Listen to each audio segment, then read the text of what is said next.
It's 9 p.m., and 9-year-old Tracy gets ready for bed. Her parents say goodnight, and Tracy closes her eyes. Suddenly, her eyes open. She attempts to roll over to go back to bed, but in the corner of her eye, a figure flashes by. Tracy tries to turn her head to see what had moved, but she's frozen.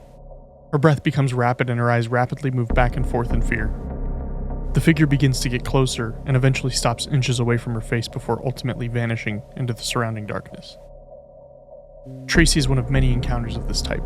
Shadowy figures in the dark, just waiting at the foot of your bed, or the darkest corner in your room. Shadow people have been reported in news articles, religious texts, and cultural books from all around the world, ranging from blurry visions for a brief glimpse to fully detailed apparitions. But are these just ghosts, or mere hallucinations? A man named Michael, whose name has been changed to protect their identity, was driving alone late at night in rural Washington when a shadowy figure appeared in the middle of the road motionless. Michael pulled his car off to the side of the road, almost hitting a tree.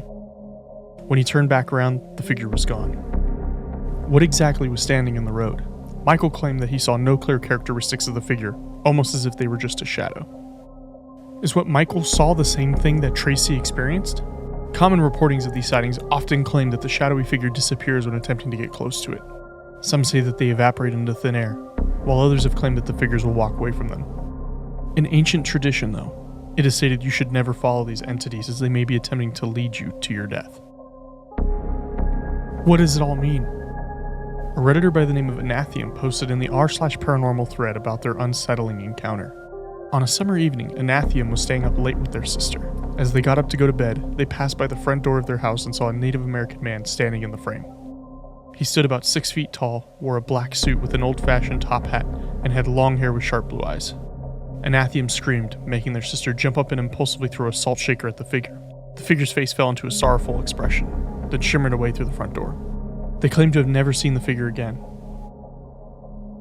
They later explained the situation to their father. He said that the shadow person sounded like a description of his great-uncle who died when he was younger. Was it a hallucination? Was it a ghost? Anathium's story has me wanting more answers. A dead end. Where do we go from here? Medical professionals aren't much help.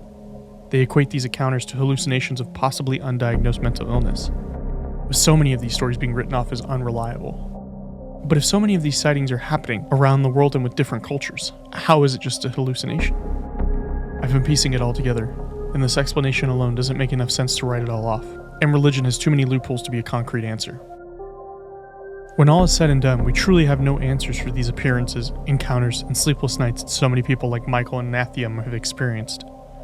So what could it be if we had to speculate? My personal opinion is that this could be ghosts attempting to make their presence known to us. The way that they have been said to just vanish in thin air has me thinking that it couldn't be something of this normal plane. 9-year-old Tracy. She wasn't physically harmed by the figure, but more so traumatized with how scary the encounter was. The best explanation is that it was a full-body apparition appearing in her room. Oftentimes, ghosts don't harm people physically. Instead, they just create a scary situation for the living person. I just can't quite put my finger on what it is. Regardless, these encounters continue to happen for many people around the world. Maybe one day we can come to a definitive conclusion on what these stories could be.